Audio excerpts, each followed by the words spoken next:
Hello, everyone. Sorry for the blank screen for a while there. For some reason, um, my stream was not showing Blood Bowl. I can't figure out why. But here I am, and I am joined by Innovation. Hey everybody, I hope everybody's well. So we are volunteered to cover this round of 32 Challengers Cup game between the Scales of Beauties and the Zoltans Zwords. And I have here in front of us the Scales of Beauty that we will look at first.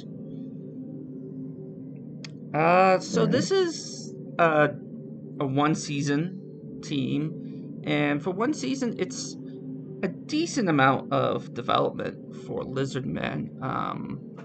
He still has two rookie sources, which kind of sucks. Just takes so long to get everyone block. It's kind of painful. We have the block mighty blow, we have a block tackle, a block guard. So a lot of the beginnings of what you need in your Saurus. And the standard issue Croxagore that is pretty good. Then you Yeah, have Guard Stamp Firm's good, isn't it? Yeah, guard stand firm is great on the Croc, especially with the tail. The tail probably won't come much of a factor in this matchup against Chaos Dwarfs, but generally that's a great combo on a Croc score. We're missing a Skink, and we have a Niggle and AV Busts. And a really good win record. So, though I found also with my experience with Lizardmen in Division 5, I feel like they do really well there because there's not a lot that people have to respond to the strength and the skinks early on. But still, Yeah, like that doesn't take anything away from 922. That's a really great record. early Lizards, a really strong team. It's right up there with Undead and Dark Elves as you kind of out of the box. They're pretty good. You live and die by your 1 in 9 blocks, I suppose, with your Saurus, but your Skinks can kind of cover up that kind of misplay, probably some.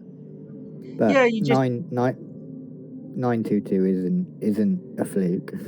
no, he's obviously played it really, really well. yeah, like you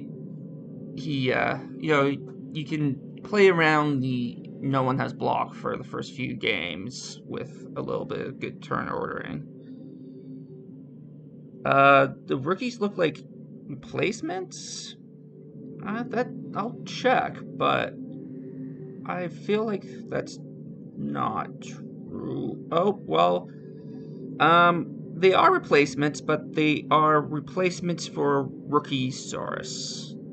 So he's had Yeah, this season two dead Saurus and one that had a smash hand that he just fired. smashed and a niggle.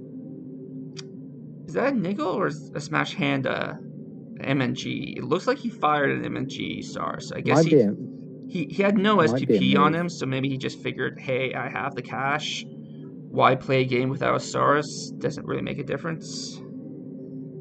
Yeah, I suppose. But yeah, so I mean, it just takes a while to level up Saurus. Actually, take it back. It looks like, yeah, he replaced number 3, which is one of his skilled ups, and he replaced number 6, which is a rookie. So number 7 has played with the team the whole season without getting any SSP. That's just bad luck, isn't it? Yeah. But let's take a look Sometimes. at the team that's going to give him a little bit more bad luck. The Yeah. Zoltan Sword is a tier 2 division from Big the Big O. O. Yeah, the good news for the Lizardmen team is that there's one guard missing. The other bad news is this team is going to ruin him. It could, but I've seen games where Claw doesn't do its job, and sometimes it just doesn't work, and when it doesn't work, you kind of have to find another way to win a match. Yeah, So but if it doesn't fire, it could be more of a difficult one. So it's not just the claw, which there's not actually that much claw here. There's only one claw palm, although there's a very nice legendary player that he has there with the built-in greed. I like the pro. And then the dauntless. So that player, if he fires, can win the game for him. But even if he doesn't fire, he has the guard, and then he has strength to make life difficult for such an underdeveloped Stars team. The Strength 5 Bull Center really makes life tough because you're struggling to get a good hit on that Bull Centaur. And then a Strength 4 Blodge Ball Carrier that's movement 8. We could be seeing a one turn with this team. Blood, short hand, strength 4, movement 8. There's not very many better ball carriers, is there? No. Hey, hello, Luke. Hey mate, how you doing? You've also got the Agi Hobgoblin there as well, so you've got strength 4 and Agi 4 on different players. So Yeah. not quite the perfect ball carrier, but definitely close. Well, I mean, you couldn't give the Hobgoblin another skill. It's a legendary. He's missing, I would say the only thing, maybe not the only thing, but a big thing that this Chaos Dwarf team is missing is a dirty player. Yeah, you've got quite bloaty Hobgoblins for what they are. Like Hobgoblins generally are quite cheap and are kind of your fowlers. But his Hobgoblins are quite expensive, so it'd be interesting to see who he puts on the line, as he seems to have an almost naked 11. Yeah, I think when he's defending, he leaves the Super Ball Carrier off the field. Yeah, definitely. And then so he'll have the 3 rookie Hobgoblins and then the Agi 4 on the field. If I'm the Lizards, the first piece that I really want to get hit, if I can't hit a Hobgoblin, will be that niggled Blodge Claw Mighty Stand Firm Chore. Yeah, he does only have one claw. Only one tackle. So he may want to try to keep that tackle loose when he's on defense to take on the Strength 4 Blodge Ball Carrier. Just with it being a Blodge Firm Claw Mighty Blow and it's got guard. If you can get a hit on that, then it might be worthwhile, because with Chorfs being so slow, if he gets it down, if it gets isolated and he can get it down, you can kind of remove it from the play for 2 turns, and then you're only down to one Claw Mighty that he'll be relying on, and it's one of the guard pieces, you can kind of isolate and put on its own. If he manages to get the opportunity to do so. I actually played with Mr. Monster through Rebel Rookie League, so I'm really interested in this game. I haven't seen much of his games since he left Miners, so it'll be a fun one for sure. Okay, I am going to attempt to click away so we don't I don't think there's any other games going on right now, actually, so I won't click away. Shoot, this is the problem I was having earlier. Where now I'm got blank screen. There we go, I fixed it. Alright, so let's just...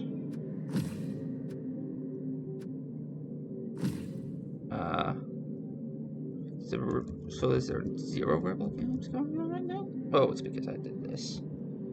Yeah, Luke, I am in fact a lizard. That's a true story.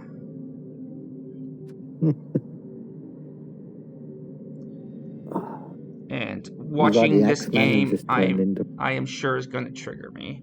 Every time a SARS goes out, I'm going to start twitching.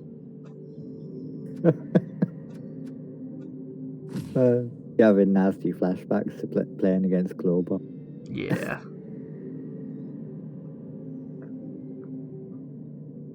What time is it?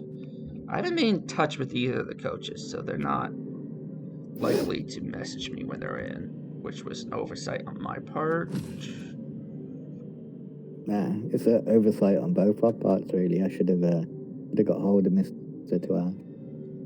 Moose Starling. Is that a playoff game? I hope that's not a playoff game. I don't think there's any other games at this time. I think there's 2 glitched games. Yeah. Okay. That always pop up. I know the Mighty Squealers versus the Heist. They're live. They are? Okay. Here we go. Yeah.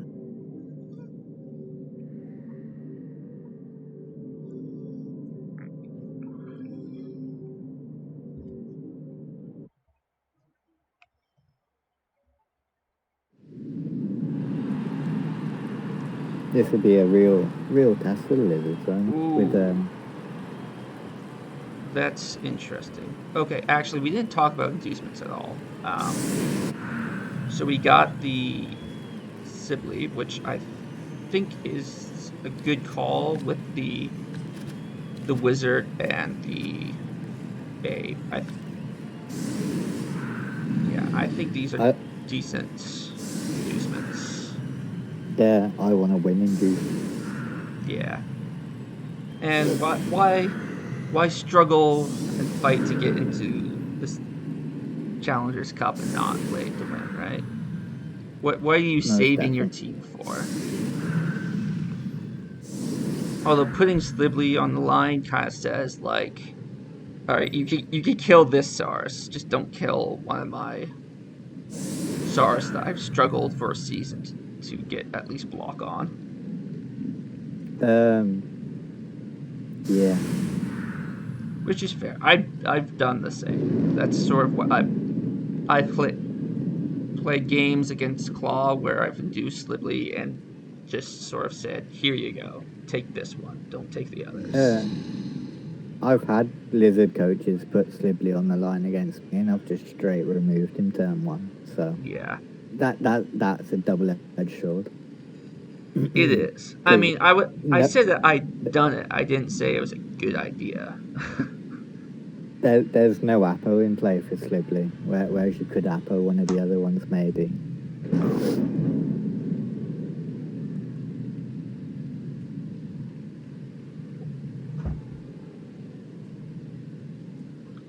Skink on the LOS? I mean, he does have a loner skink he could do that with.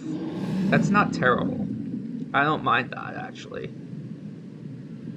What, over Slibley? Like, you have the 2 rookie SARS, and then you put... maybe take Libertas number 2 out, and just stick the skink on. There's really not. Or actually, take Reeks out. Because Reeks is just, with the niggle, like, you're gonna have to spend this whole defense to keeping him safe anyway, so you might as well keep him safe on the side.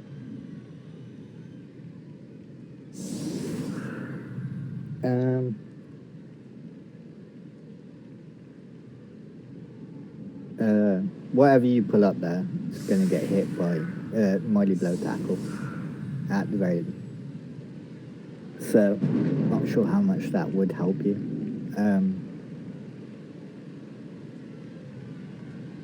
Yeah, the Lizards really needed to win the toss here to kind of dictate the play and kind of how it was going to go. Try and get the first hits in and Yeah, try I'm and I'm dictate gonna the play. assume that the Dwarfs won the toss. Yeah, me too. Yeah, this is just a straight up claw bomb on probably Swiftly first off. Yeah, I think you either because you only have one claw palm. You have to pick between claw palming Slibly or claw blah, blah, blah, paw hitting with the palm. Jesus, claw palm. Using the claw palm against Slibby or against the block guard would be the two you would use that on. It looks to me like he's gonna. Oh, maybe not. I was gonna say it looks to me he's gonna use the claw against Libby and then probably claw palm the block guard, Nima. Uh, But he's that doesn't look like looking what he's doing at all. he's looking to get hits on the two defensive Saurus here to try and get up numbers early, and it lets him dictate the field of play a bit better, which is it's the safer idea rather than my let's hit the star player. If we catch him, he can't be appoed. So I like this style of playing, but Yeah. So, are you saying switch out the Blodge Claw with the Claw Palm though? Has the blood unless he knocks down Slibley, the Blodge Claw actually doesn't have a shot on better than a 1D on the left hand Sora because Slibley's guard stands. well So he's the going to claw need to knock that away. the claw Blodge is gonna hit Slibly. That's a 2D. That's not a 2D. Yeah, it is because he Because has two guard there. Slibley's got a. Oh, So you I have. thought he'd hit the defensive Sora. I thought that was what he was setting up. All right. Yeah. I like this a little better. Yeah, he set it up how I did. He's going to get the 2D with the 2 guard in the middle, I think. That 2 guard. Why are you thinking he's going to claw the defenseless? He's going to claw Slibly. He's gonna claw palm. Oh wait, oh yeah, He's going to claw Slibly, and then he's going to hit the Mighty Blow pile-on against the Sars on the right, and then he's going to blitz the block guard with claw palm. Oh, that's an easy start. Yep. Oh wow. That works, doesn't it?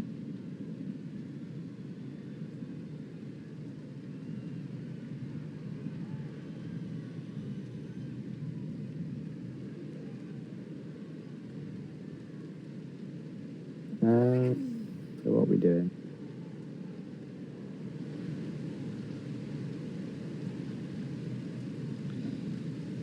Yeah, there's debate in chat on whether Lizards would have preferred defense or offense. They definitely would have preferred offense.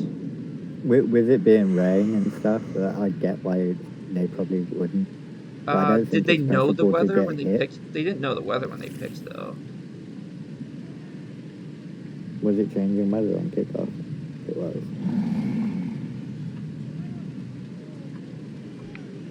Alright. Double thinking exactly how he wants to do this. I should switch sides. I'm gonna look at the Chorf side. Yeah, I'm on the Chorf side. I'm just wondering how he's gonna do it. Oh, what else he about?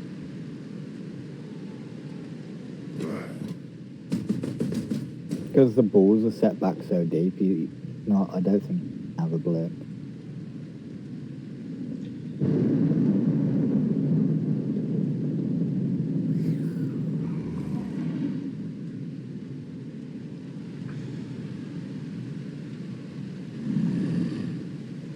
I mean, that ball is pretty safe.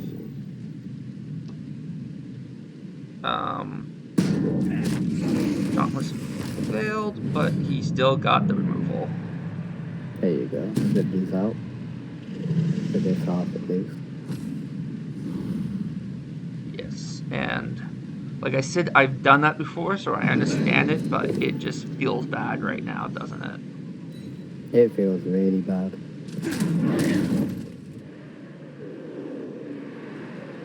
So there's the 2 claw hits out of the way. Next one up is the palm. Like, the good news for Salinaris is that he has a babe, so that's not the last he's gonna see of his star player. But yeah, it does.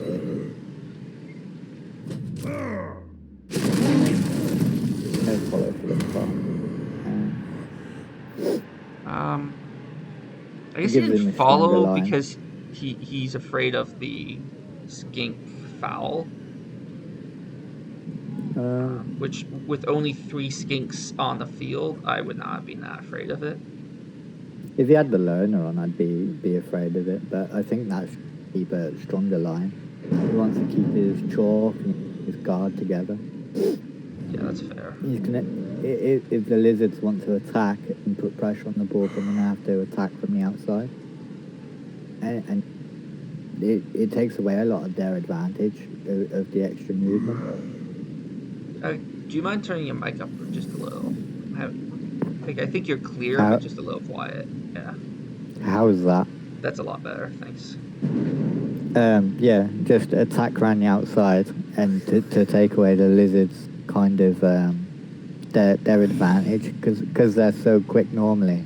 If you make them go all the way around instead of giving them a kind of a blitz through, it kind of negates that kind of speed and their ability to kind of but I don't put pressure on the ball. Following up to give yourself an option to pile on if you broke armor would have changed that, like, in terms of play that much. I think it's just a more cautious style of play. It's one that I certainly agree with. But then he charges the ball up this side, so I'm not so sure. Yeah, like, I agree with the caution. I just don't think that was a huge risk. That's all. Yeah. Sure feet pops first GFI. Yeah. Well, he's pretty safe. I mean, like, he can commit, he can get him with the mighty blow. But he'll have to pull 2 Saurus, maybe a skink in the Saurus, over to the side. Which actually, that's probably what he wants to do anyway. Because he wants to just threaten the flanks. Like, he's not going to pounce through the middle. So he needs to leave, like, the Croxicor there. And maybe a Saurus there to have the middle being strong. And then he wants to kind of move around the flanks. Try to get the Chaos Dwarfs to split apart. So that he can take more advantage of his strength.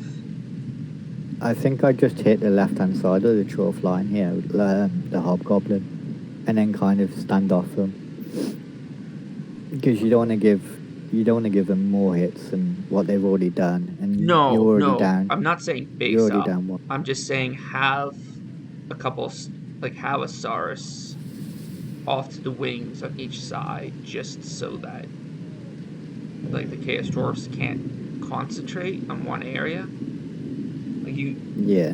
As the Lizardmen coach, you want the Dwarfs to spread out as much as possible, so that their guard is less of a factor. Yeah, it goes back to my thinking before the game of trying to get him to split up his guard. Yeah. But then the question is, like, okay, so if that's the plan, do you do the blitz on the Bull Centaur to go for the big payoff removal, or the easier potential removal by hitting the Goblin? I'd rather hit the Goblin. Yeah, and the thing is, like, if his Mighty Blow was on that side, I would say, yeah, just go for the Goblin. But because the Mighty Blow's on the other side, it's you almost might as well try for the bigger hit. Yeah. Well, it's not hugely different, but it's enough of a swing just to go for the hit on the hobgoblin. But we might just be hitting a Chorf here. Yeah. No, we're going to hit the hobgoblin, but I don't like him basing up this Chorf. Like, he's... If you're going to base up a Chorf, that's a Chorf to base up, but... Like, it's... He can get a hit in there. Yeah, it's not... yeah. Like, you want to minimize the number of times you get hit, even by, like, a skillless Chorf. Or, I mean, it's not the worst thing in the world, though. I just would have liked... Also, I would have liked them to be free. I think last action I would have tried dodging away the Saurus. He just stood up. No, I don't think that's worth doing. I think having him there... You're giving up a free hit. I don't need to. Yeah. Yeah, he's too bunched up. Yeah. He's trying to get some hit back and trying to isolate certain chores, give him an opportunity. It's not going to be that hard for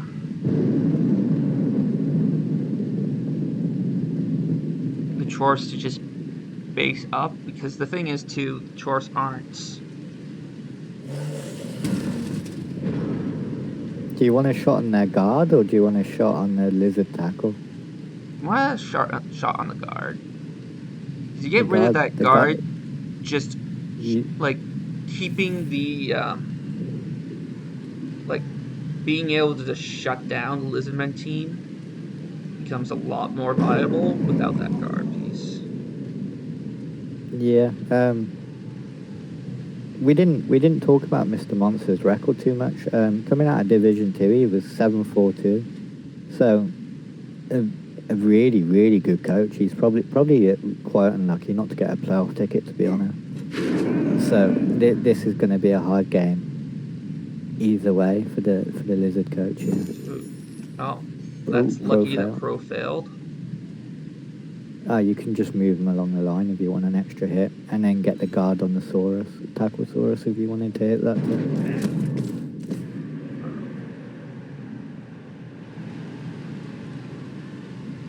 Yeah, so that tells me he's not going to go after the Tachosaurus.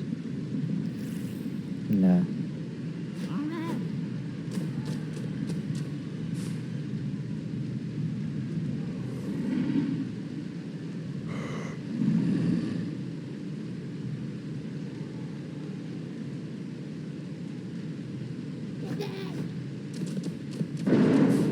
Alright, so he's like, let me just clear the field of a few more Lizardmen and then I'll move up. Alright, that is very fortunate for the Lizardmen that this one skillless Saurus is holding up this whole line. Yeah, very.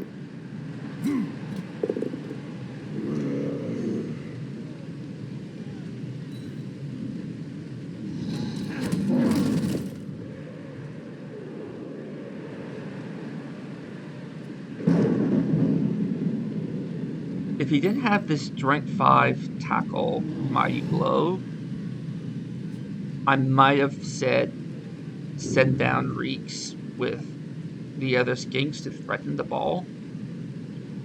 But with that guy there and a Niggle, that's probably a bad idea. It's a natural 3-die against any skink, and it's got a block and tackle and Mighty Blow. It's the professional skink hunter on the team. Yeah. It's a definite skink killer. I don't know how to, like, I can go like this and then everything will be right side up, but I like watching the game from the offense side. And I don't know, is there a way, chat, that you can flip the words? Zord was talking about that last night. There isn't a way to switch it. It gets all inverted or something, he said. Like mirrored letters. So I'm not sure there's a way to really fix that at the moment. Wow.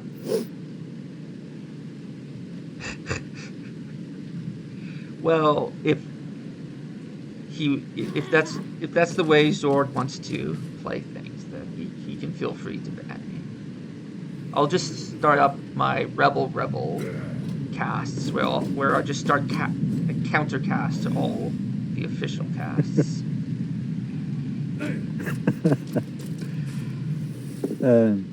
So we get a shot on the guard. Yeah, I think that's I like right. taking a shot on the guard. Yep. Oh, we got him. Yep. That's a great removal. If you want to win, you up that, I think. But if he wants a can't lose your guard. Team at the end of the game, like, it's tough. It's a tough decision to apple that, like, because it's only a badly hurt. You know you're probably going up to tier 3 next season.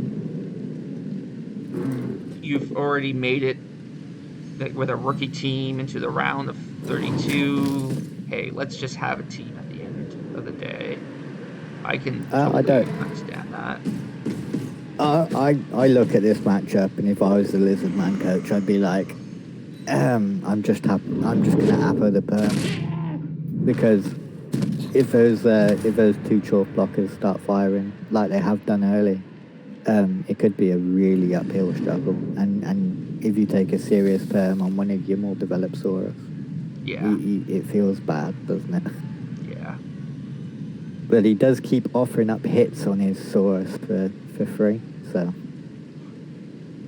So my thread in the ball with your skinks idea is a lot more viable, given that he moved his bull centaur away. You can just sort of run them around and have them around here. And then he has to move the ball up to safety. Yeah, just move it up to the LOS, away from skinks, I think. Yeah, but what that does is it forces the Dwarf's Mr. Monster to think about ball protection instead of hit maximization. Yeah, at the moment he's just teeing off on the sword. So, yeah, I think that's the right way to play the game, but like, the Lizard coach is kind of committed to this kind of, let's base up the Chorfs, and the Chorfs have Claw, Palm, and this could get messy early. Oh, I mean, it's already gone fairly messy. We're on turn 2, and we've removed both his guard pieces. No, he's got one more. You got the Crocs. Well, yeah, I guess the Crocs. True. You're just jinxing him for future. Well, I meant both his Saurus guard. I know. Well, my Challenger Cup game, I had a dead Croc score that was only a little bit more developed than that, so I feel like, no. You can't. That's spoilers. We should kill. Oh, right, you're right.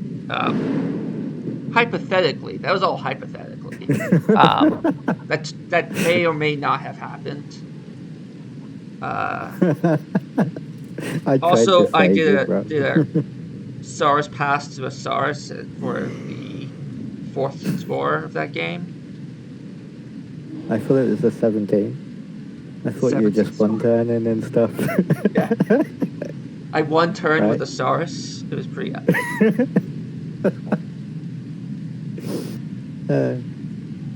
Right, now you've got no idea what truly happens, and you have to go back and watch it. Yes. But Mr. Monster would be really happy about this now, I think. He gets hit 2 Saurus for free and blitz 1. Yeah. Yeah, this is definitely the game that the Dwarfs wanted to play. I just don't think this was the right idea from the lizard, sorry, to base up like this against a lion. I think they're used to bullying people in the lower in the tier 5, and when you get up to more this TV where they got claw mighty blow, they've got guard across the line. I don't think he is making best use of his tools, and he's kind of giving the Dwarfs exactly what they want. They want to take as many blocks as they can with this claw mighty blow piling on, and their claw mighty blow, and hit as many stuff as they can. Yeah. And eventually that armor will break. Dauntless fails, so it's a 1D, but he pros the Dauntless. Sometimes pro's a good skill, huh? I like pro on this killer. Like, given that he already had all the kill skills, do we pile this on? I think we do. And Mighty blow wasn't used. There's another There's Saurus. that one gone. Yeah.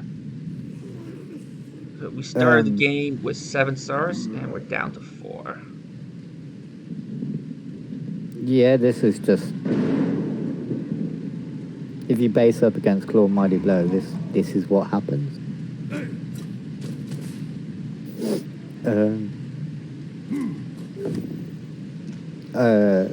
I expect Mr. Monster to kind of pull the Mighty Blow and fall back. Now we're down to 3 Saurus. 4. 3. No, 3. I expect him to pull the ball and the other Dwarf back and kind of take the hit on the block tackle dude.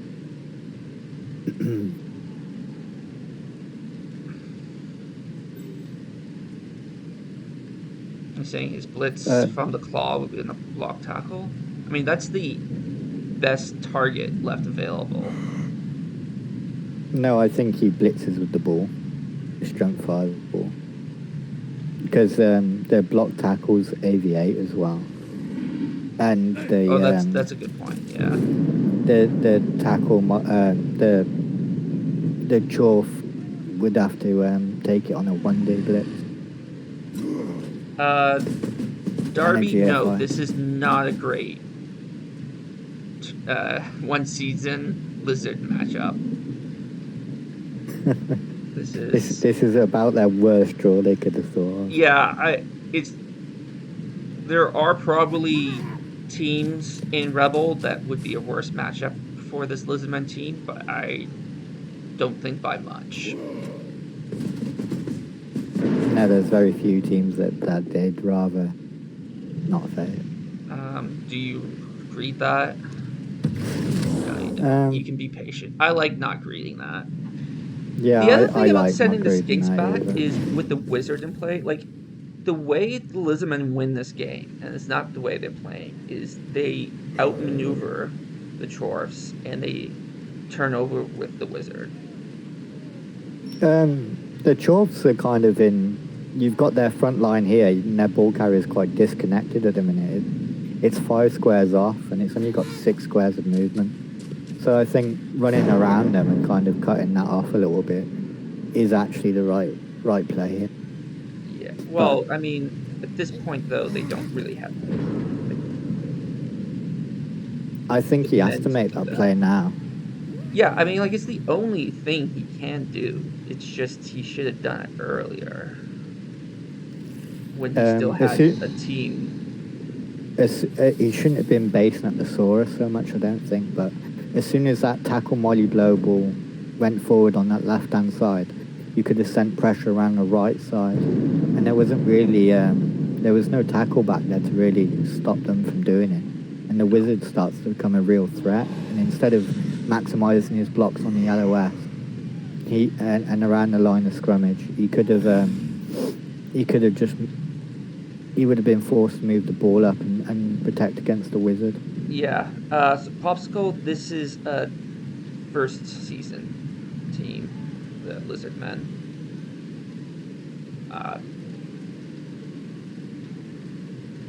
We have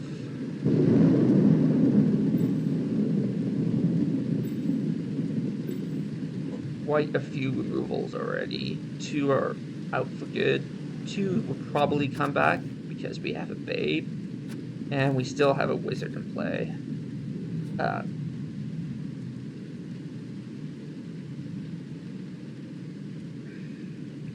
Yeah, I mean, like, the big problem he has now for doing the pressure is that like, skink killing bull centaur is back in the middle. Back central. So, I mean, what we could do to try to minimize that is take this. Oh no, never mind. That Dwarf is stand firm, so you can't even try to base the bull centaur. I guess you could try basing the bull centaur with the crocs, but that just feels like a really bad idea. That feels like it's getting blitzed next turn, doesn't it? The turn after he bases up like that is when it dies.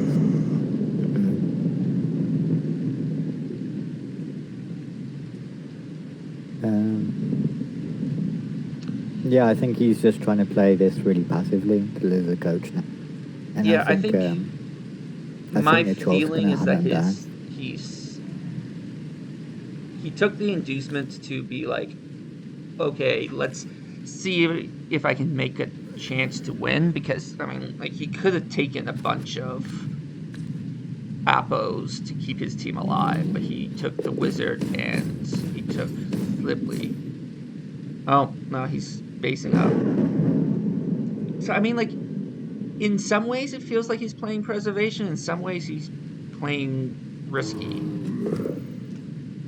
Yeah, it's like he's stuck in 2 minds, isn't it? Well, it could be what you said earlier, where I don't know this coach, so I don't know how experienced he is. Like, he's obviously a good coach because he had a pretty good record for the season, and he managed to get to the second round Challengers Cup. I didn't see his first game, but like, he's a good coach, but I don't know how experienced he is. And when you're playing Lizardmen against a team like Dwarfs, it calls for a different strategy than, like, you're not bullying Dwarfs. Like, you can try to beat up as many Dwarfs as you can, but eventually they're gonna get. Oh, that's interesting. He didn't take the stand firm. He didn't want to give away a foul. Yeah, I don't think you're too afraid of the foul. When your opponent's down 4 players, and then he would have had to have his skink based up against the skink killer to do the foul. I think it gets him off the crocs as well, doesn't it? So I guess, you're not taking a mighty blow back. Ooh, the GFI reroll fail. Yeah, that's pretty bad. At least it was in a removal. But now, the Dwarfs could foul that as well. Yeah, like, you have 2 rookie hobgoblins. You got one down 2 squares. that's a boot to the head next turn. And you can even, like, have it double has your blitz against the, like, setting up the foul. You can just take the Blodge Claw, blitz the block tackle Saurus, and then you're there to do the assist. Yeah. we might be a game yesterday that lasted 55 minutes. Yeah, I saw that I'm playing against one of those. Or no, never mind. I'm sorry. I'm not playing against anyone. I may have lost my game. I may have won the game. Yeah, you can blitz. I was thinking about the blitz for the good skink. You kind of just have a free shot on the skink, don't you? Yeah, the thing is, I don't think, like, oh, you can blitz him with the killer skink. I think at this point, that's worth doing. Like, I like going after the SARS with Flaw, but you've already cleared up a lot of Sauruses. You can That's you can sell it for the foul as well. yeah, but moving Next that turn. Hobgoblin is not assisting that foul, so it makes me think he's not doing that. He still might, I guess. No, I don't see a world in which he doesn't. I kind of want him to. But he's only going to have 2 assists on that foul now, unless he wants to move the Blodge Hobgoblin up.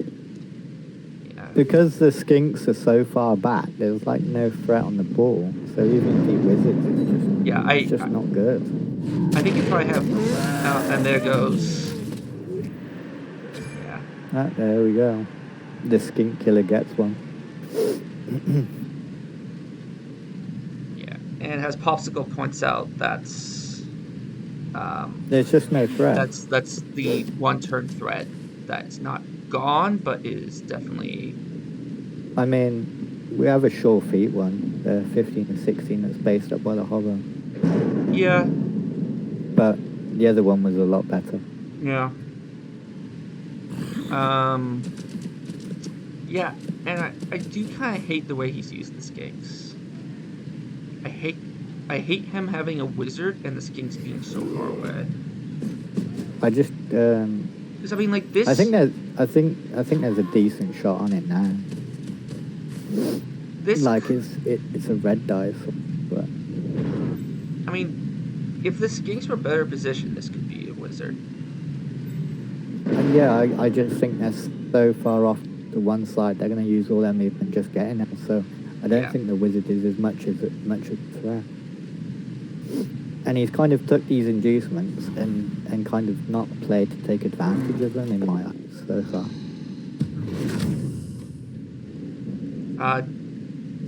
Zord is suggesting that he does the removal game with the wizard against AV9.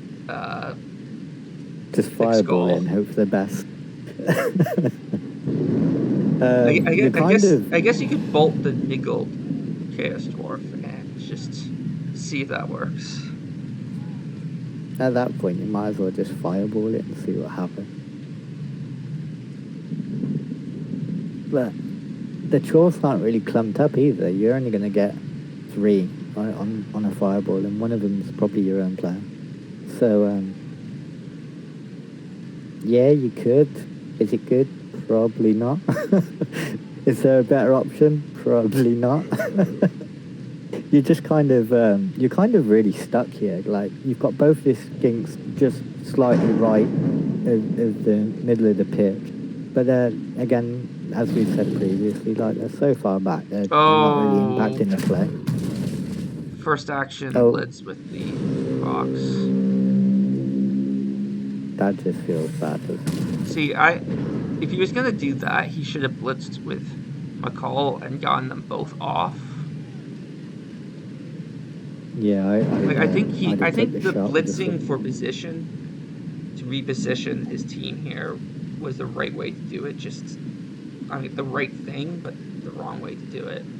I think if you're Lizardmen, you just give up this drive because there's your best tool to win this drive was the wizard, but you're not positioned well to use it, and in order to position yourself well to use it, you're gonna have to put these 2 skinks at risk of the skink killer.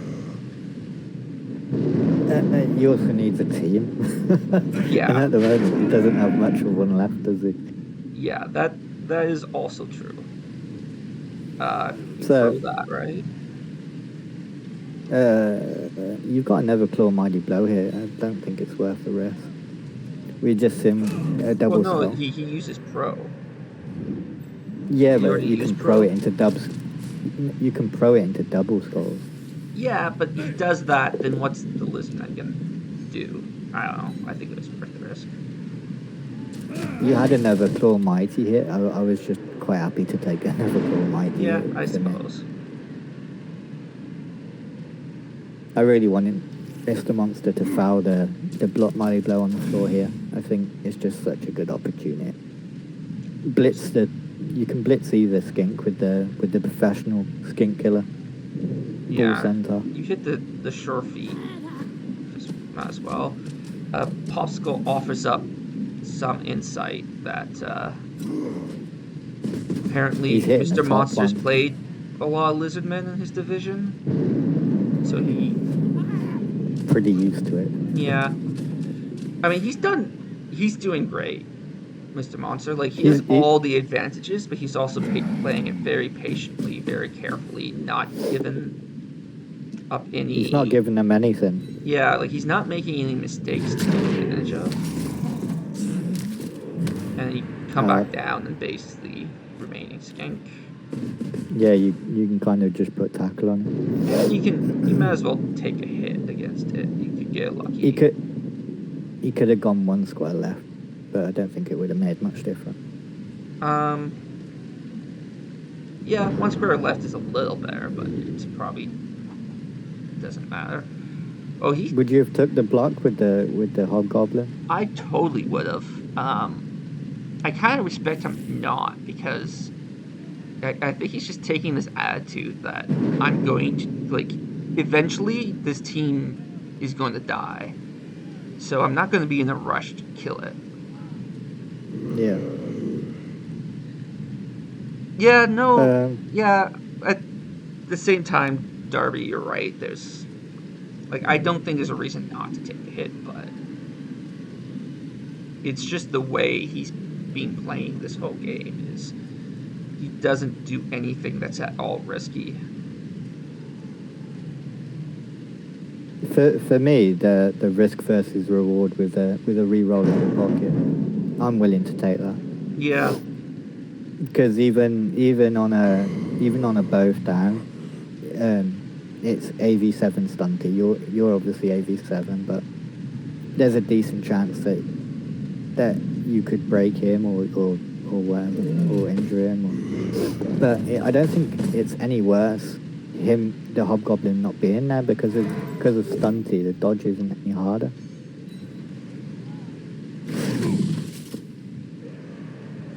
Well, that's one Dwarf down on the ground. That is. Yeah, you could do the desperate uphill.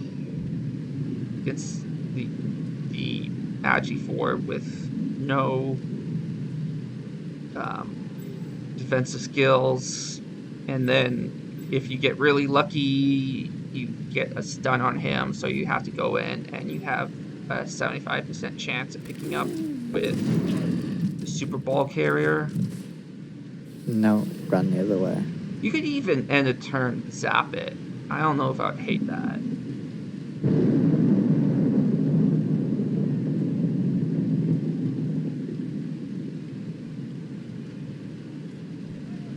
Like, if you don't do that, then at this point you're just saving the wizard for your offensive drive.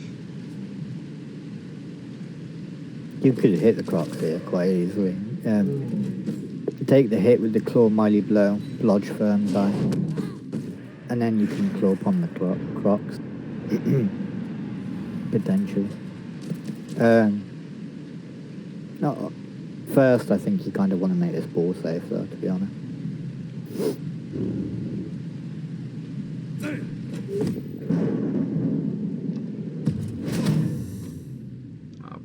That's helpful for keeping the team alive.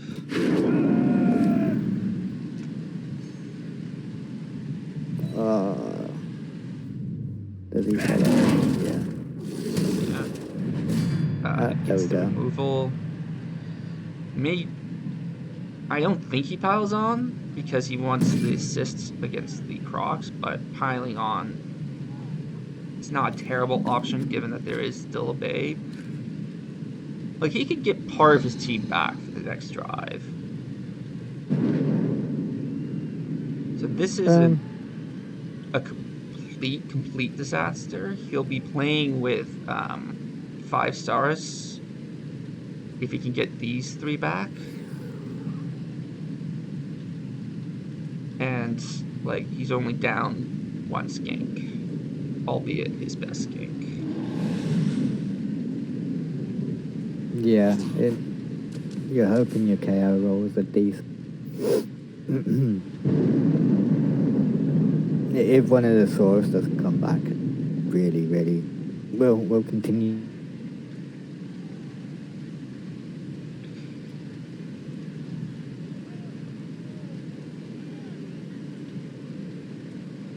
Yeah, I think a lot of how the Lizards will play the next turn or the next drive will depend on what he gets back.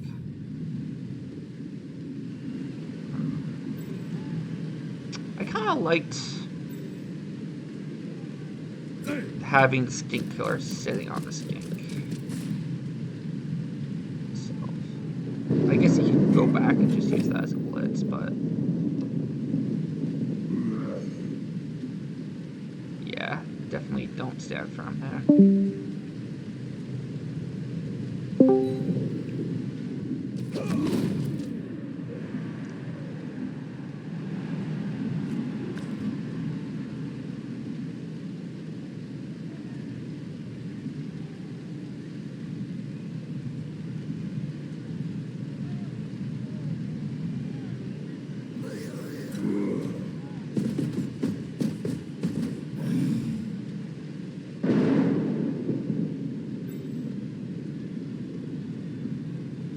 Yeah, and if you put the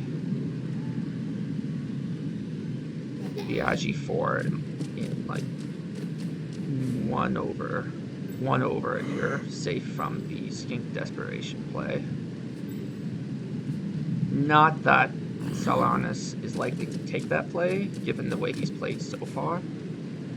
But yeah, it's a 3+, 3+, 2+, 2+ to uphill it.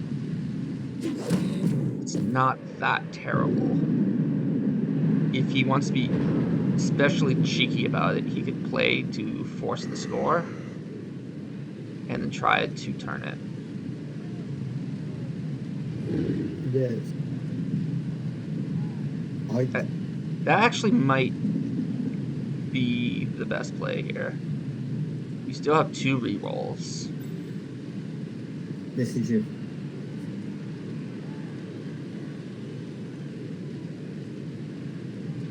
Three.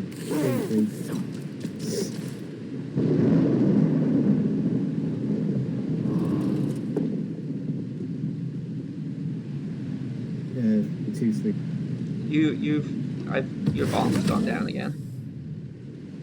The 3, 3. Obviously. No block. Yeah, I think. Oh no, we're not doing it.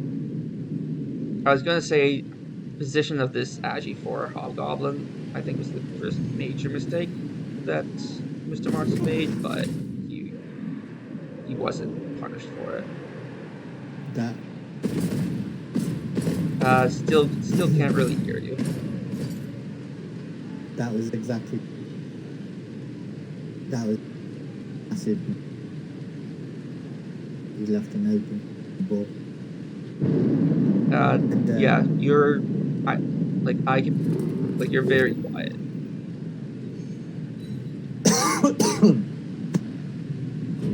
Is that better? Not really.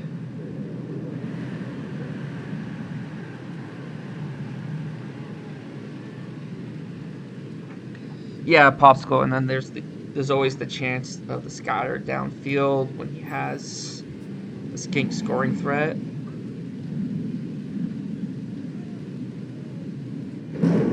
Oh, the skink scoring threat would be better if it was over here, but still.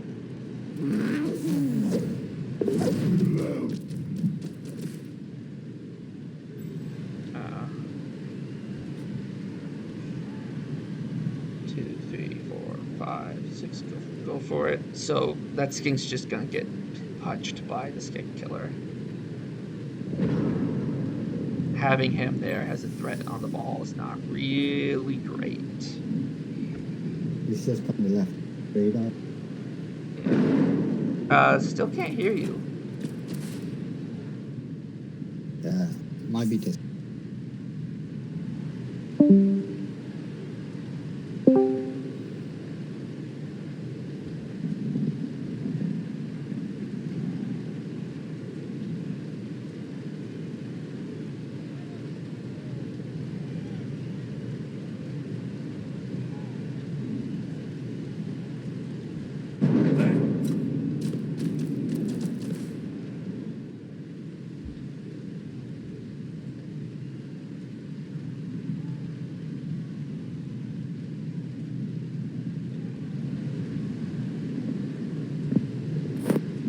How am I now? Yeah, that's a lot better. Good. I think it was just Discord being a bit, Discordy. Okay. Yeah. Yeah, the last turn I really thought he should have blitzed the ball, but hey ho, here we are. Yeah. It's water on the bridge. Yeah. So he can take this hit against. Oh, he's not blitzing this game? Interesting. I think suppose he he is. wants to pick on the Saurus/Croc score a little more. I think he's going to take a 3-die with the strength up. No, Or not. he already moved the strength up. Like that's what I thought he was going to do too, but instead he's going to remove another Saurus. Nope. Nope. Okay. It's done. 4, 5, 6. You stand up the Hobgoblin, and you get a smack against the Crocs.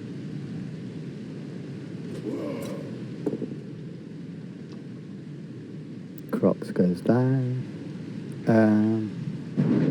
How are you protecting your ball? I don't see it. Do we move the strength up to be the top left-hand corner of the skink kind of tackle zone? Yeah. More dodges. Yeah. Like he could just go still be able and to go do round. the play that we were talking about last I don't know why turn, this is but it's a lot worse. such an easy option.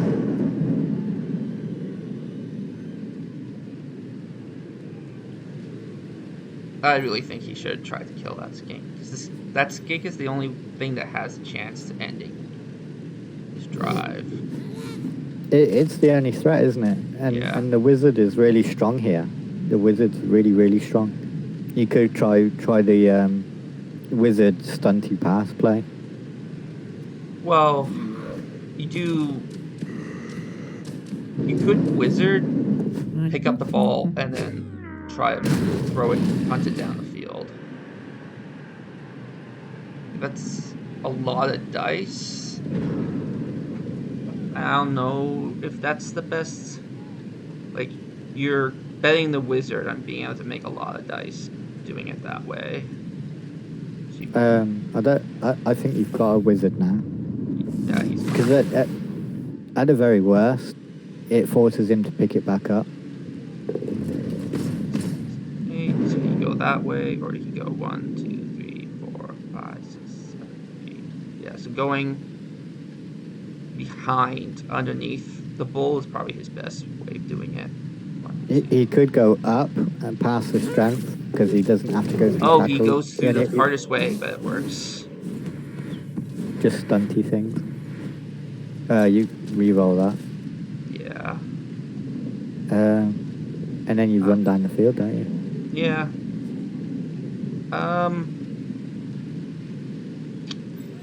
I guess you don't punt with the reroll he could have already moved. Used. He could have moved the other skink first, which involved no dice, and then he kind of had a pass play on if he wanted it. That's true. With Stunty, that would have been a hard pass and then a difficult catch with the rain. In the rain. So I don't know if that would have added. And then he wouldn't have been in. Well, I mean, like, he could have put him in scoring position to catch the ball, and that Nuffle may just give it to you. So I think you're right, because that would have at least given him the chance to score, and the punt. It would have effectively been punting, except easier, because anything but 1 means that the ball gets farther down. So yeah, I think that would have been the better play. And yeah, with sure feet, he could have tried to be a little closer. Where would he have to be? So yeah, put him, if he had been like here, that would have been like a 6+ pass and a 4+ catch, but the ball probably would be around here right now. No. Well. Yeah. sometimes that'll come off for you, and it feels a lot better. But it's still not great for the chops. Like even this not working here, that's still. This is a better terrible, position. This So, is a I mean, better it's, position than the Lizards were thinking they were going to be in. Yeah, you kill the skink.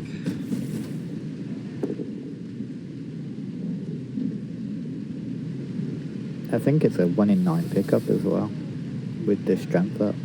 And then No, it's pass a it to 1 in 4 because of rain.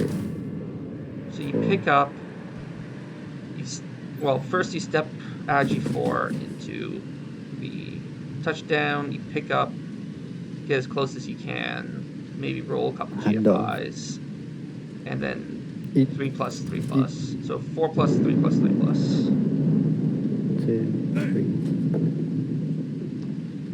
3. He doesn't need any GFIs because that's the quickest hobgoblin you ever see. Oh yeah, that's a movement 8. Yeah. Like, yeah, it's basically 1, 2, 3, 4, 5, 6, 7. Yeah, you could even hand off. So it's a 4+, 3+. It doesn't feel great about now to be trying to hit a Crocs for no reason when you've got dice to roll.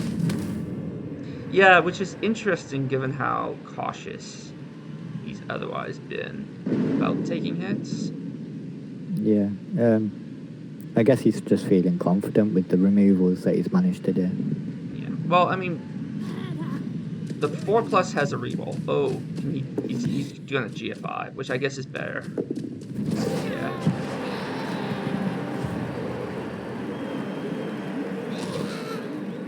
Oh yeah, the GFI is better, yeah. Well, because the handoff was a 3+, I think. Yeah. Because of the rain. Yeah. I was stuck in the not realizing how fast the hobgoblin was mode. And we have a game on. That was just unfortunate for the Lizards. Right play, wrong dice, I think. But I'm not 100% sure it's the right play. I think he should have moved the other lizard out, the skink over beforehand. Moved it to the left-hand side of the pitch. That would have been better, but the thing is, like, he really was betting the wizard on what would have been a lot of dice, instead of thinking, like, okay, I will try to get the score the next half, and then I'll have the wizard in as, like, a tool in my toolkit. If you're looking to win the game, I don't think you don't want to use the wizard on your drive at all. If you can, you kind of want to you either want to work this one turn here, or you kind of want to score.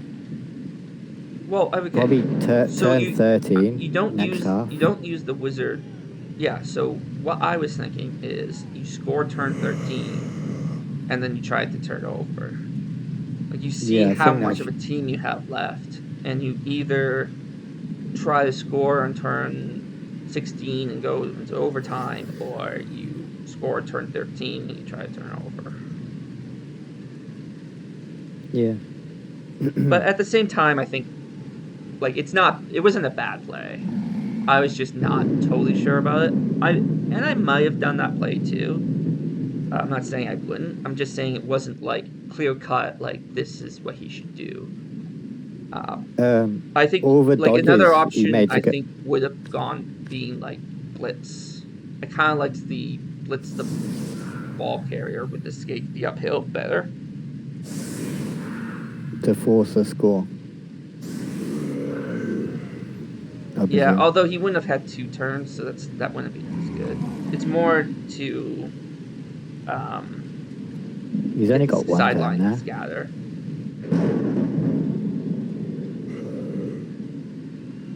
I like the Although uphill, forcing the score, actually, you know what the advantage of forcing the score would have been is 1 less turn of being hit by the claw. You give yourself an extra turn I think it'd turn it into a 2 turn, wouldn't it? I think that was turn 6. When we were talking about when the wizard was, like, his best time to do it was the turn before, but when he used the wizard, I'm saying he could have uphilled it. It would have just been a 1 turn anyway, because he was on turn 7 when he did that. Yeah, but he could have done that the turn before. Was Yes. my thinking, and then he Yes, would have gave himself but a like 2-turner. we were kind of like we were kind of past that at that point. Like, there's a lot of things. Like, if we're gonna go down that road, there's a lot of things he could have done differently. Yeah. Oh well. Let's see what he does now. It looks like he's just setting up for hits. Well, I'm not entirely sure that the 1-turn is even possible with the amount of players he's got. Not great at 1-turns, to be honest. It's not my forte. Oh, that's a cool idea, Skytlam, however you want to pronounce that. He's saying do the punt from the sideline and hope that it scatters into the crowd if you fail to pass. That would have been. That would have been a good move. I may steal that idea in the future. Persuado punt. The Chorts were in just a really bad state, weren't they? Well, that helps the Skinks to do this. Though it doesn't look like they set up for the 1-turn, actually. I wasn't really paying attention. They set up for the hope of a riot more than for a 1-turn. Even then, the riot, like, yeah, this is like a let's do damage setup, which I don't like.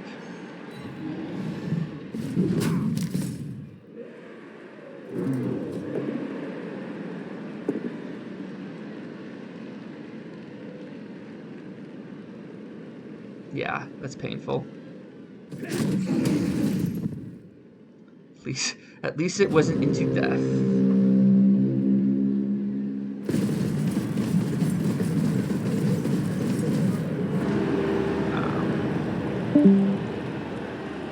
So, Salinars, if you are watching this cast later, I just want to say, like, the reason why we're talking about your plays so much is in part because you are the underdog, which makes trying to figure out what you have to do more interesting. I mean, it's pretty clear what the Dwarfs have to do. They just have to hit you.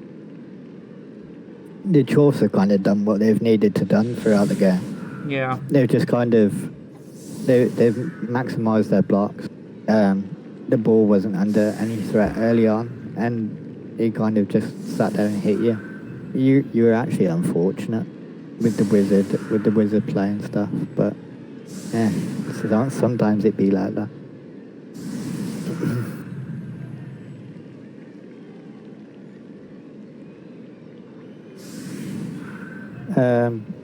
What would you do here as the Lizards? Would you try for the early score?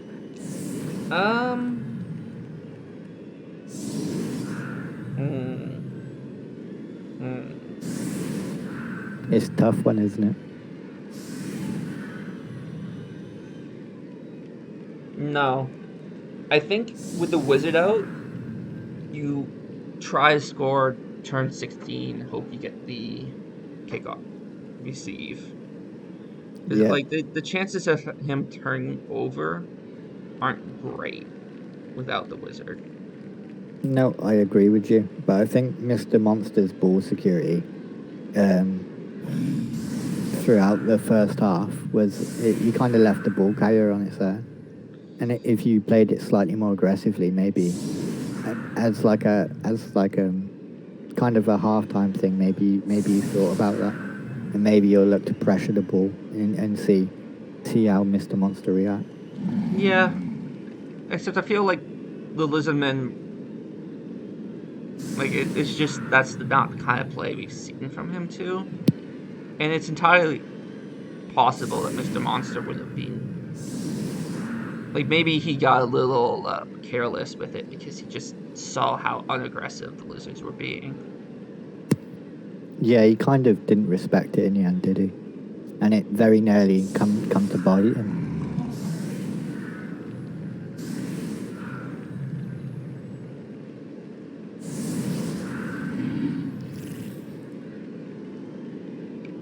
Yeah, dung. I mean, like, if the Lizardmen get removals, then it changes the entire tenor of the game. You don't really bank on removals on AV9. No. AV9 and Thick Skull.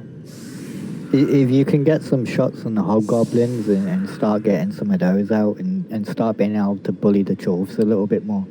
But even then, it's a long shot. This looks a little bit like a quick score. I'm not liking this at all because if the ball is over to the right here and he gets a blitz, then the dwarves can get that. Like, you have to respect the movement a large hobgoblin can get the ball if there's a blitz in the Your wrong tackle's spot. all the way.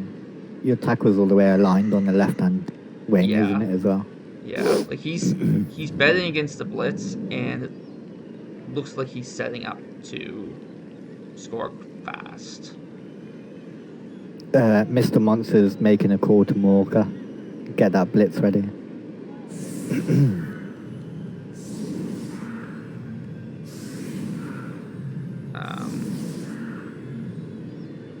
If anything, this is making it worse. Like, it looks like he's gonna two-turn it. He's looking for that two-turn, definitely. Yeah. It's kind of why I asked. Yeah. Well, that helps the two-turn. Let's see where the ball lands. That's not terrible. Yeah, like, in terms of his goal of two-turning it, this is a good kickoff event and a good kick. Yeah.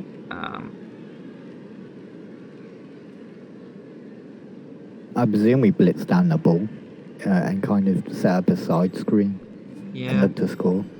Dealing with this strength 5 break tackle, though, because you gotta be wary of the cage dive.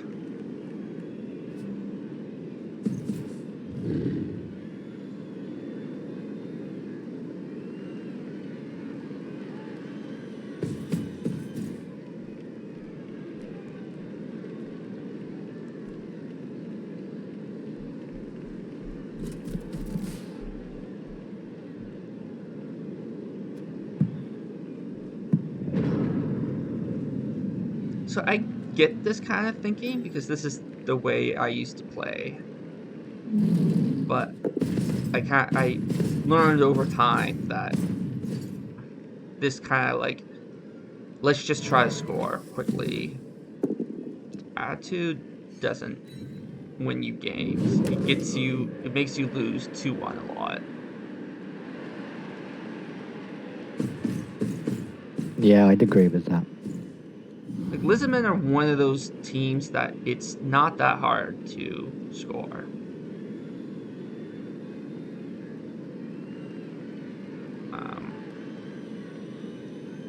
Although, again, like, he is, like, if he's building a cage over here, he's leaving himself very open to dive in. As long as he doesn't build it past where the Crocs is, maybe he puts it one away from the sideline on the same level as the Crocs. I'm not sure but then that's scoring distance, though. Like, I guess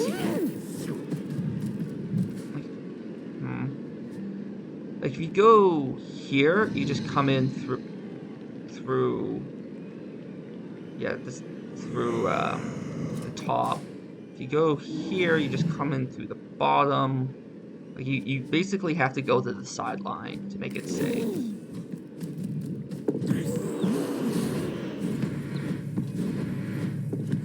Yeah, it makes this handoff a little scary. But you kind of committed to this.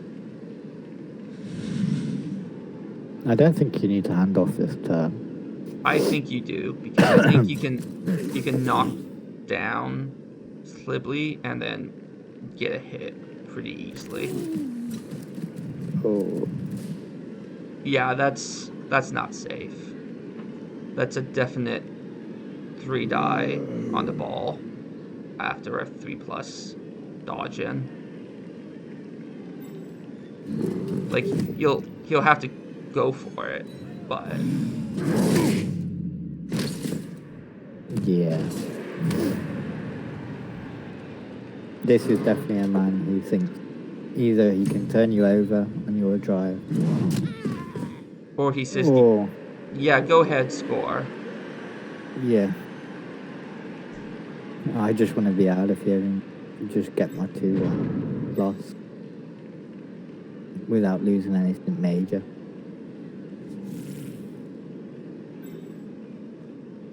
So who do The you put? the Chorfs did kind of invite this kind of play by setting up in the rule of 5, I think, but I don't think it's terrible for them. No, I think like he has two ways to play this. He could stop it, or he can let it happen. Either way is okay for him. For me, I think I'd want to try to stop it, and that kind of looks like that's what he's thinking too.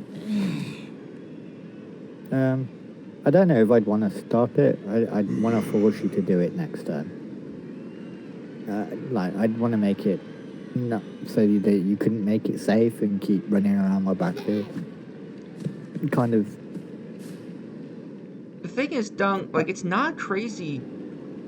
Like it sounds crazy because it's a bull centaur, but it's actually not that crazy. He can dive into 2 tackle zones, so that's a 3+. And then he could potentially kill this skink. And It's then his other basically 2 skinks are RG5. kind of awkwardly positioned to get it. And then he bases off with everything else. And he gets a turn of hitting. Like, I think this is a pretty easy turnover, and I'm gonna win. If he lets... Oh, well, he's not gonna do it anyway. No, we took the blitz from the mighty blow. You won't get the ball, but you'll be putting the Lizardmen in such an awkward position that them getting the ball back won't even be that helpful because everyone would be based up. But this is fine too. This is a lot of pressure that will either result in a score or a turnover.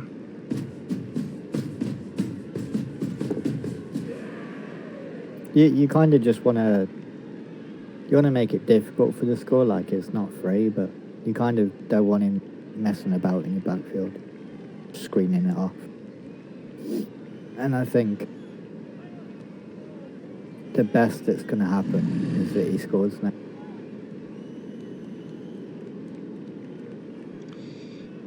Another option would be to retreat. Yeah, with I Mr. don't... Knox committed I'm so not far even... up on the left-hand side, you could just move over on the right. It depends what he does with the final 2 chops off of 5. Yeah. I think you want to base the SARS there, or I guess you don't.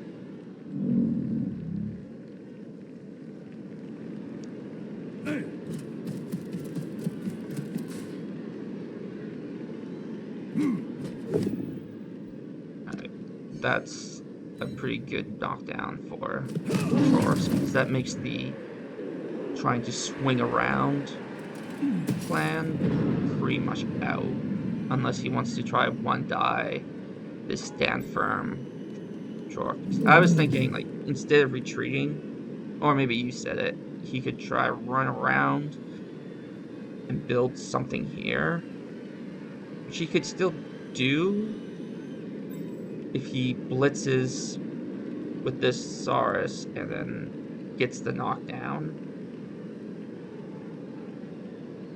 He can make a bit of a screen here and then score on the next turn. So I don't think it's like... I think the Dwarfs have... If the Dwarfs just wanted to let them score, he made it too hard.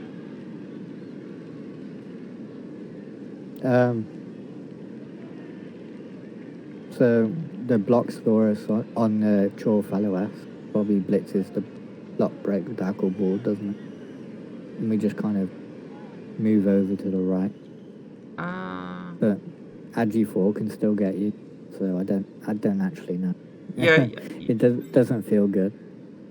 I think. Yeah. So I think hitting the bull centaur to clear that up. Oh well, he got. How was that really a 2+? Oh, you know what? It's because I was seeing the guard here. The guard was on the ground, so that's fine. So yeah, he now definitely has this avenue. You kind of got a naked 3+ with a ball carrier though to do that. Well, I mean, you have a reroll. 1 in 9s do happen. Yeah, but like he, he can dodge out. It's worth the risk. I think it's his Yeah, best like option. you kind of have to. Like there's no other way. Like the only other option is a red die. I think you just set up a screen and go over the right side. Yeah, I think that's exactly what you do. Move this skink in to be up here. And then you pull. Okay. Oh. I don't think he needs to do that handoff. I guess he's going to try to get as far away as possible. He's not. He's still in range of the Agi. There's only one GFI. Yeah. But I guess. And you're in range he's of out of the range Spencer, of the double killer. move. The Makes Agi it harder bases for the you. Agi. Oh, there you go. That makes it a lot harder. Yeah. But the strength 4 still. I feel like the strength 4 hit you. The super hobgoblin. Yeah, this isn't bad. If you click on the super hobgoblin, he just runs around. Yeah. Well, I mean, like it's one GFI. I think not doing the handoff and getting the skink in here and using this skink to improve the screen would have been better, but this isn't, like, given where he was. Yeah, so we get a surf here.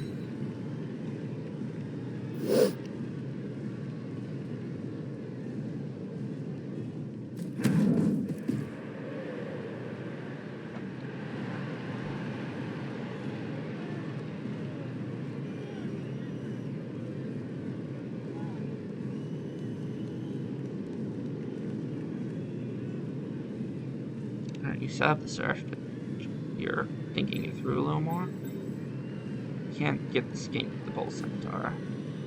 So that's probably the best use of the bull centaur. Although, maybe not. Maybe you still want to get the bull centaur over there to pressure in case bad dice prevents the hit.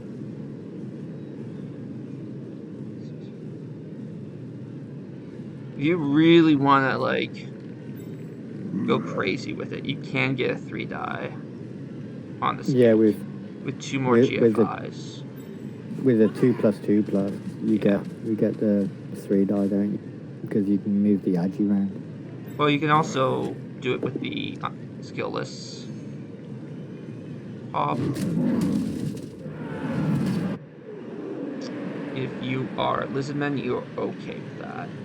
That's fine.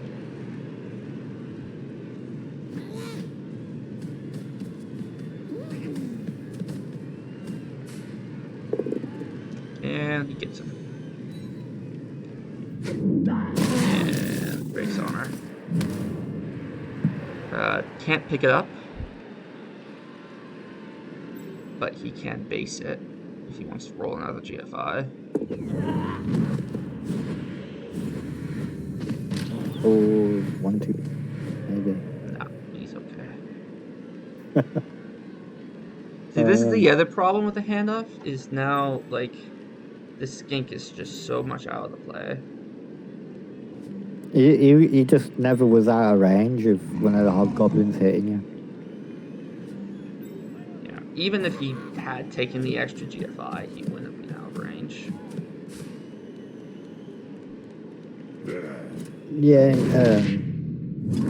didn't need it to go all the way down to the sideline. That's helpful. Tail does the thing. Gets rid of one of the balls. Well, it was a 1, so tail doesn't do a thing. Well, it looked good. Yeah. It makes you Makes you feel feel like good. it did a thing. It feels like it did a thing, but All right. no, they would have done that anyway. You hit the hobgoblin with the 1 die just to get him off, and then do you come in with the loner skink and pick up, or do you try to roll all these dodges to try to get this skink over there? Like, that skink has to move in that direction at least, but I think it's better to try the 3+ the loner to pick up, and then you don't use your last reroll if it fails. But first you get the skink over in that direction, so you have more options next turn. The one skink that's not a loner to go over there would take some dice and all of its movement. It would have to dodge up and then directly right. I'm not saying that that he should go for the ball. I think he should just move in that general direction. Like, he can go 1, 2, 3, like stand around, move it to around where the Saurus is now, just so that when the loner inevitably fails his pickup, you have another. Oh, is he gonna just base the ball? Yeah, to make this a 2 die. So that means he's either gonna roll all these dice to get there, or not pick it up this turn. But I feel like he has to try and pick it up this turn.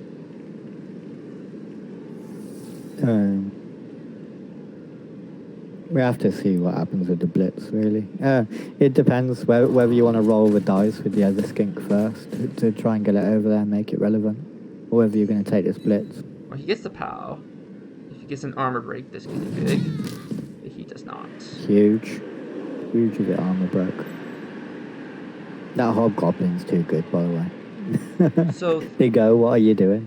3+ dodges is not that bad to go get this ball, and I think that's what he has to do. Is it 3/3/3? But with the dodge skill. 1, 2, Stunning. 3, 4, 5, 6, 7, 8. He'll still have to go for it, and he won the 9s. Don't use your last reroll on this. Oh, that feels bad. Yeah, I do not like taking that block at all. It was fine how he was just sat there. Yeah, because even if everything else had worked and he'd gotten the ball, I still wouldn't have made that hit. It's just an irrelevant block, isn't it? Yeah.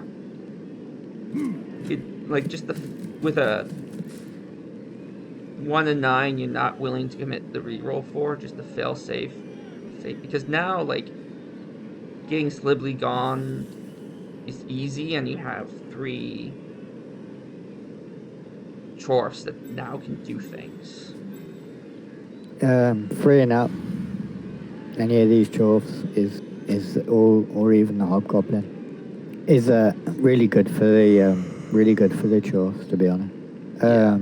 So you hit Slibbly with the pylon, you get the knockdown, and then you blitz the loner skink with the guard dwarf.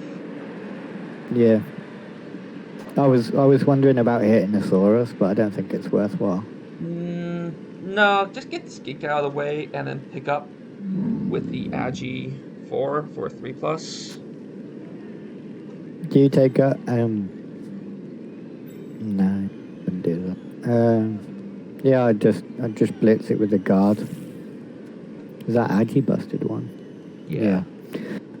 With the Agi busted one, I'd just take the blitz there.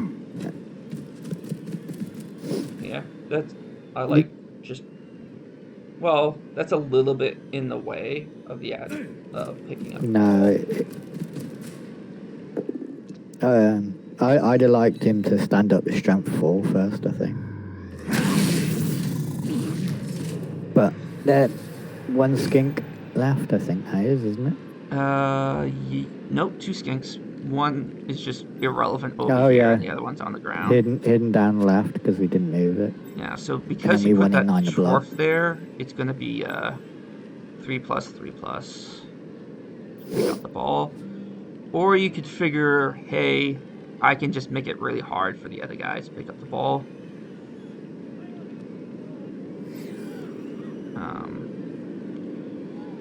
You know, you could even do a cheeky foul with the... Like, I don't think Mr. Monster's going to do this, given the way he's played, but you could do a cheeky foul on the sure feet. He's not going to... Yeah, just get him up. I don't think the foul's worth it because it'd just be a naked foul. Yeah, it gets stunty when try and make it so there's only one skink left. Like the skink clear, I feel like is very much in play here. Even if you're not looking at a skink clear, you've got full control over one of them, who's kind of irrelevant, and you've surrounded the ball to a point where it's I think it's a 6 just to pick the ball up.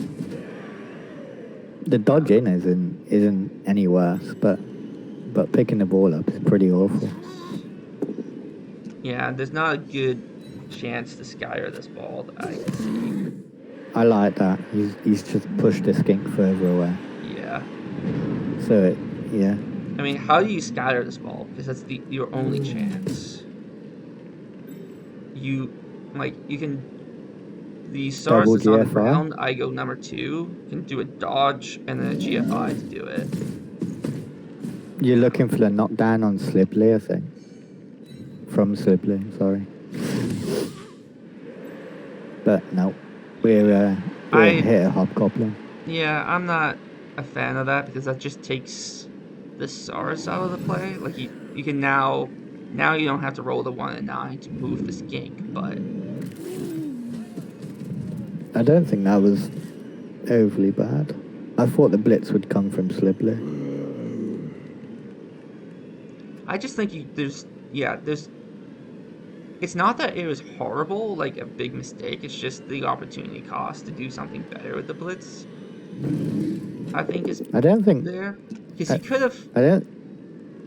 have tried to free up Slibley, right? Like as you were saying, like do the blitz with Blodge Firm, so good. Yeah, Blodge Stand Firm is amazing.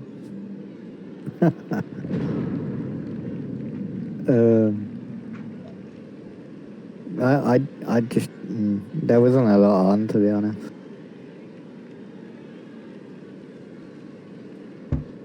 I think it was like the best play was probably a Saurus dodge and blitz onto the rookie Dwarf blocker, the bottom left of the little Dwarf cube. Yeah. Around the ball and scatter it and hope it goes up and right. And I mean, like that's get the skink and run to glory. Yeah, that's optimistic. Yeah, I like probably it would have been worth doing because I somewhat suspect that he's not going to get another chance to be anywhere close to this ball. Unless he rolls quad skulls, but no caster curse there. Yeah. I'd foul the skink, but my question is, would you? I'd be looking to pick this up with the strength 4 and foul the bejeebus off the skink. Yeah. And set up that hit for next turn. May even sacrifice this hob to hold up this rookie Saurus. We could pick it up with the sure hands, create a little cage, and still foul the skink. We have that much control. Yeah, without a doubt. Like, you don't mind having your sure hands next to the skink because, like, saying, like, okay, you can red dye my Blodge player if you want. That's not what he's doing. No, we just run away with the ball. Oh, wow, we kind of run right towards the other skink. Yeah, I think okay. he ran too far. Are we just trusting that the guy, we're not going to get double powered? True. I guess I was literally just saying that that's unlikely to happen. Well, but I would, if you're gonna do that, you have to base up this SARS, because you do not want the SARS to be relevant to the play.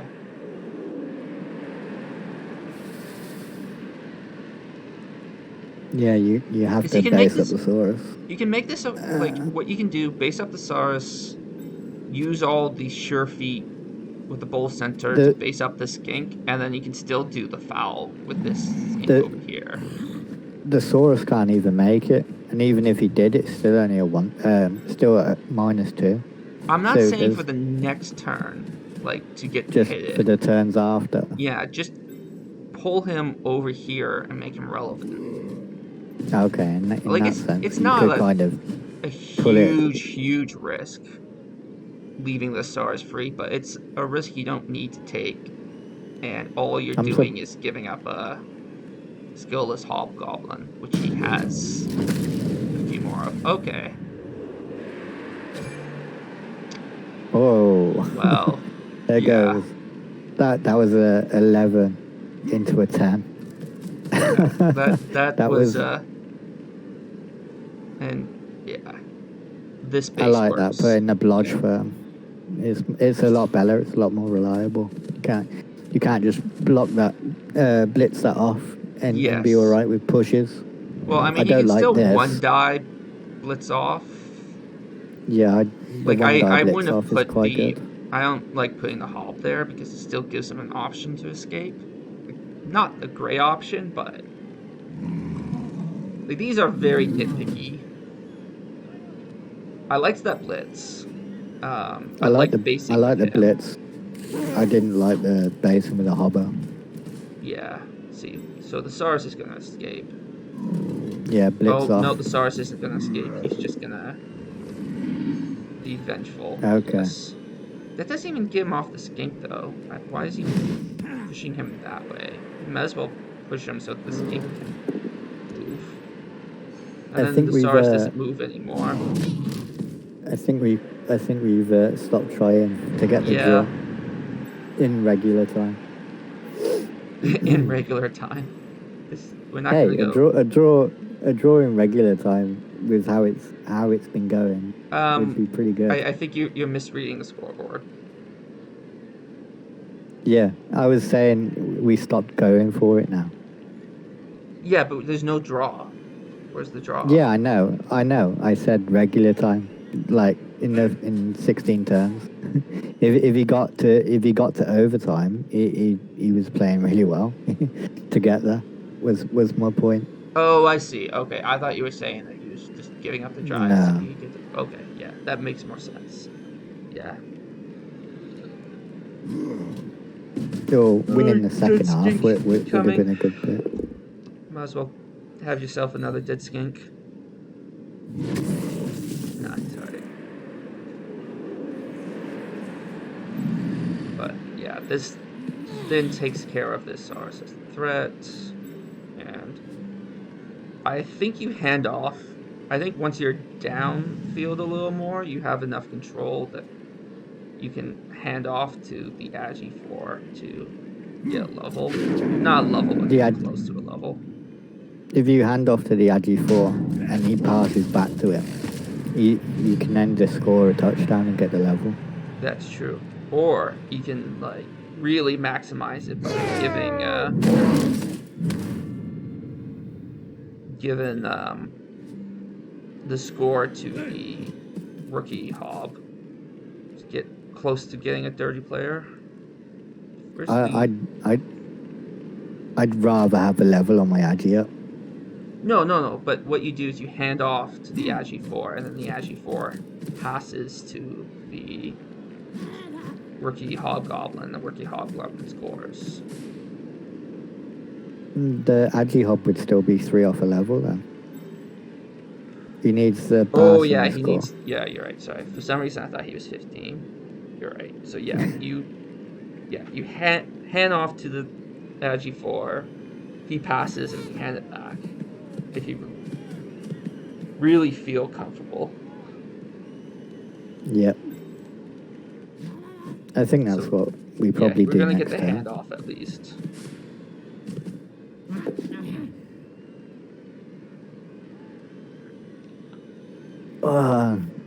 The Agi up saved the re-roller.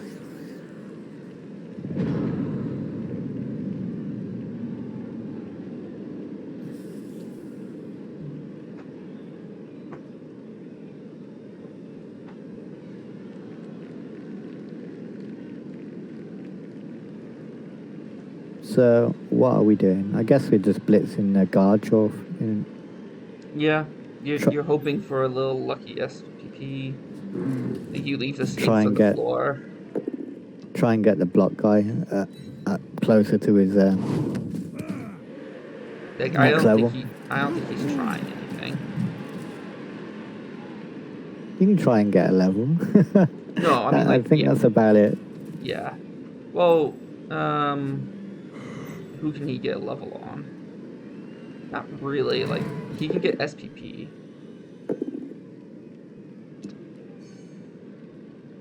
Oh.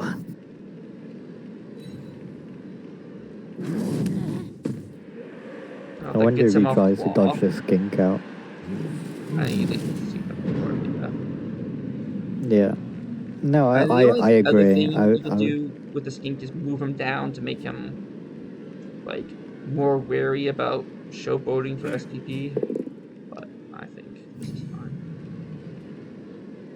Yeah, you're just trying not to get your team dead at this point. Yeah. Yeah, you just like, I'll just play for next season. Gone through this game. Let's see if I cursed it now. He has no perms. I don't think he even has an MNG. Yeah, so he's feeling okay next season. He's probably going to tier 3, which he's going to struggle a bit with this team, how developed it is, but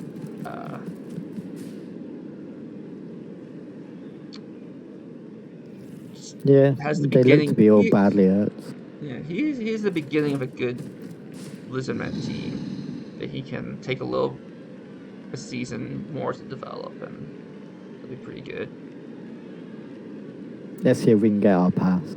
And he could feel pretty good about getting to the round of 32 in the Challenger Cup with a rookie team. Well, he's better. He's done better than 32 of the other teams, so that's already a win in my book. Yeah. With a one season any team getting to the round of 32 is really, really good. And Mr. Monster showing respect. No, to be fair, that's the only thing that's gonna threaten you not getting exactly what you want, but it's unlikely. Because if you feel threatened, you just step in the end zone, don't you? Yeah. Also giving respect by giving an extra opportunity for the SARS to get some SPP. We keep our other skink well out the way. Yeah.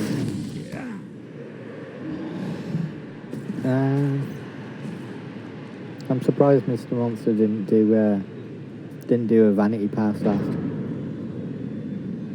He still could this turn. Like, you're not risking a lot by doing that. You have a reroll and you have sure hands right there.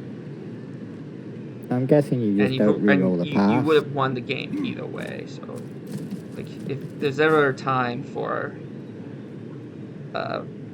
vanity pass to maximize SPP game, this is, I think, the time to do it. But nope. I'd be doing the path.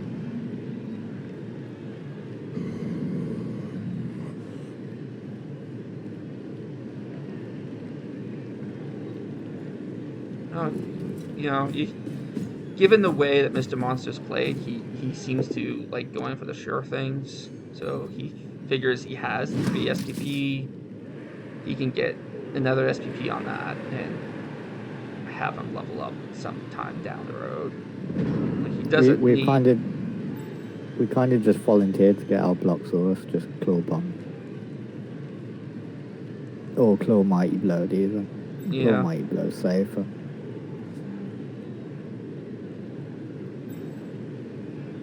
Yeah, you claw mighty blow. If you're not willing to do the SPP on there, then like getting more SPP on your legendary player doesn't matter. Claw mighty blow would bring him up to 160. Yeah, then he'll only be 16 away from legend. So, yep. You decide why be a bully. Let's be the nice guy Chorse. Show all the other coaches that Chorse aren't all bad. Did you just say nice guy Chorse?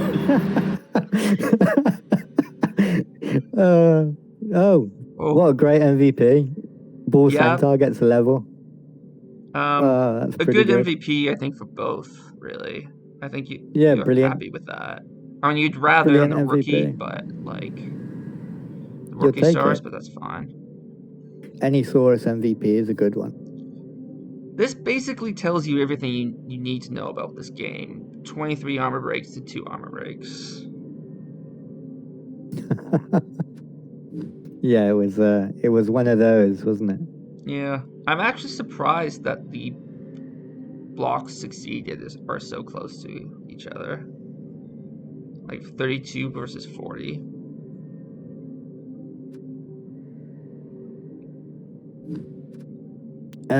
They're a bit closer than what I'd imagined they were gonna.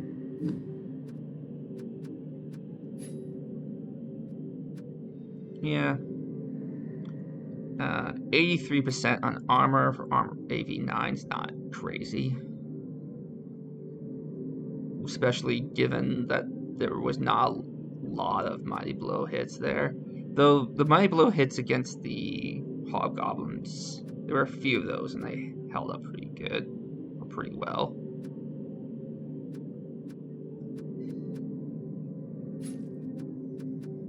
I don't really have a 51% lot. on armor. Not a lot of those were fouls. There were a few fouls, but not a lot of fouls. So that is pretty brutal. It was it just snowballed really early on with the removals, and then the way the Lizards kind of played, it kind of just fell into that category of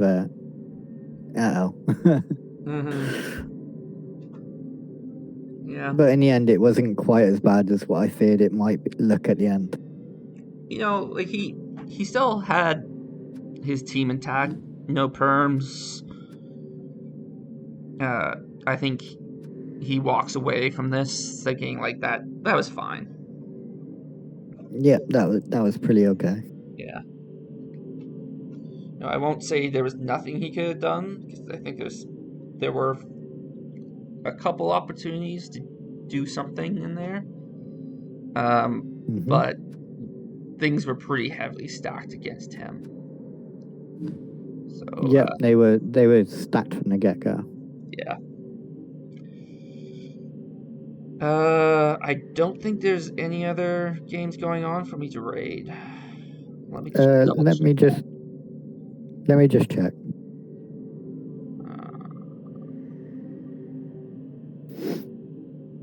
Actually, there's the Rowdy Vanity Passers. Eliod. Yeah, so they may not have started yet, but they might have. I can't see the stream in the Rebel Discord. so I have no idea. I'm guessing they haven't started yet.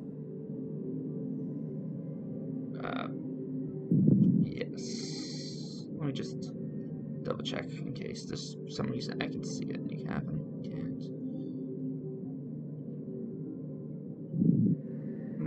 Nope. Live now. Goblin Friday. Well, he might have started the stream and just not done it yet. So let me just hit raid and see if it comes up.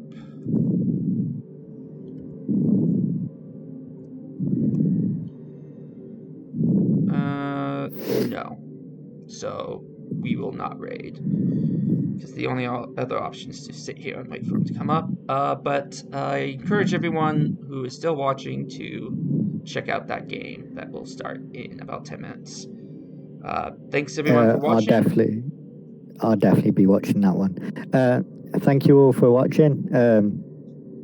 Sorry it wasn't as exciting a game as what we've been having so far in the playoffs, but it was a tough one for the Lizards. Definitely lessons learned. Yeah, I definitely